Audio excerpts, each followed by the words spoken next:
राम मंदिरामध्ये होणाऱ्या प्राणप्रतिष्ठा सोहळ्यासाठी संपूर्ण अयोध्या नगरी सजलेली आहे। ठिकठिकाणी धार्मिक कार्यक्रमांना सुरुवात झाली असून 22 जानेवारी रोजी पंतप्रधान नरेंद्र मोदी यांच्या हस्ते प्राणप्रतिष्ठा विधी पार पडणार आहे। या ऐतिहासिक क्षणाचे साक्षीदार होण्यासाठी लाखोंच्या संख्येने राम भक्त अयोध्या नगरीमध्ये दाखल झाल्याचं पाहायला मिळतंय।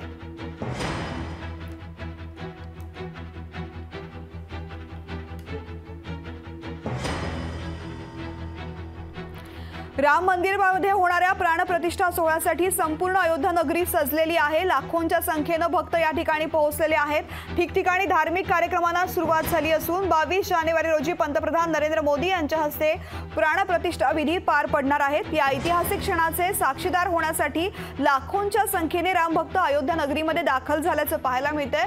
संपूर्ण देशभरामध्ये सुद्धा विविध कार्यक्रम आयोजित करण्यात आले आहेत। इस अद्भुत नज़ारे को लेकर मैं यही कहूँगी कि सबसे पहले मैं धन्यवाद करती हूँ हमारे प्रधानमंत्री आदरणीय नरेंद्र मोदी जी को और मुख्यमंत्री योगी आदित्यनाथ जी को भी मैं धन्यवाद करती हूँ। आज अगर वो ना होते तो शायद ये अयोध्या नगरी ना सजी होती। वो हैं तो अयोध्या नगरी सजी, काशी भी सजा और मथुरा भी सजेगा। पहली बार अयोध्या आया हूँ।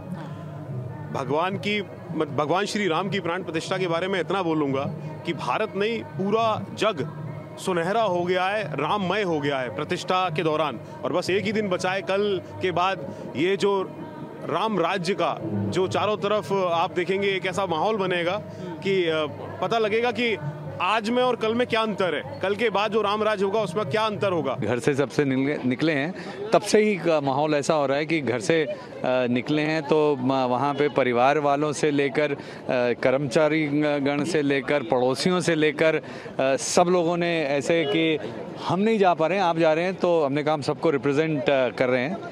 एयरपोर्ट पहुंचकर जो मुंबई एयरपोर्ट में माहौल है आप उसका विश्वास नहीं कर सकते। यहाँ मतलब उतर के तो बिल्कुल एकदम ऐसा माहौल दिख रहा है कि ऐसा कभी सोचा नहीं था कि ऐसा माहौल हो सकता है। लेकिन बहुत उत्सुकता है, बहुत हर्षोल्लास है कि कल जो प्राण प्रतिष्ठा है उसके लिए निमंत्रण मिला है, तो उसके लिए सौभाग्य कहूँगा अपने आप को। कल जो है रामलला की प्रतिष्ठा हो रही है, तो राम राज्य जो शुरू हो गया है।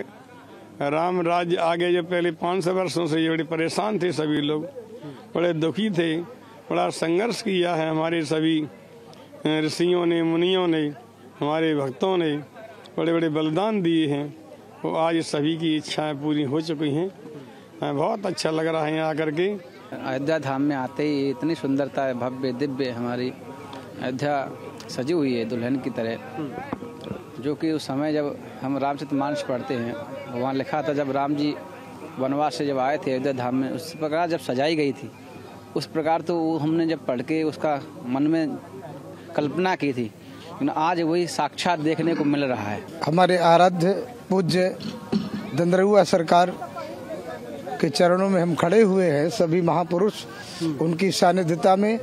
और ये दिव्य भगवान का अलौकिक धाम है, जहाँ पर भगवान श्री अनंत अनंत अखिल ब्रह्मांड नायक सर्व नियंता का प्राकट प्रादुर्भाव स्थली है। कैसी लग रही कन्या जी अयोध्या? अयोध्या हर जगह फूलों की सजावट हो रही है, लोग भक्ति में भजनों में लीन है। ऐसा लगता है जैसे ये सच में देवलोक बन गया हो। उद्या एक मोठा सोहळा अयोध्येत होतोय, त्याला अर्थातच आमच्या सगळ्यांच्या मनापासून शुभेच्छा आहेत आणि त्याचं काम लवकरात लवकर पूर्ण व्हावं। कारण मागच्याच आठवड्यात मी नागपूरला काही कामासाठी वर्ध्याला चालले होते आणि भारतीय जनता पक्षाचे काही सहकारी मला तिथे भेटले एअरपोर्टवरच, आणि त्यांनी मला असलं सांगितलं, आम्ही चर्चा झाली बऱ्याच गोष्टींची, आणि त्याच्यात त्यांनी मला असं सांगितलं की मंदिराचं सगळं काम 2027 मध्ये म्हणजे 3 वर्षांनी पूर्ण होणार आहे। मोठा प्रोजेक्ट आहे, त्यामुळे पुढच्या 2-3 वर्षात त्याचं काम पूर्ण होईल असं त्यांनी भारतीय जनता पक्षाच्याच लोकांनी मला सांगितलं। त्यामुळे टप्प्याटप्प्याने ते काम सुरू आहे। आता कसं कसं काय होतंय हे आपण बघूया। लोकशाही मराठी ऐका, पहा, जागरूक रहा।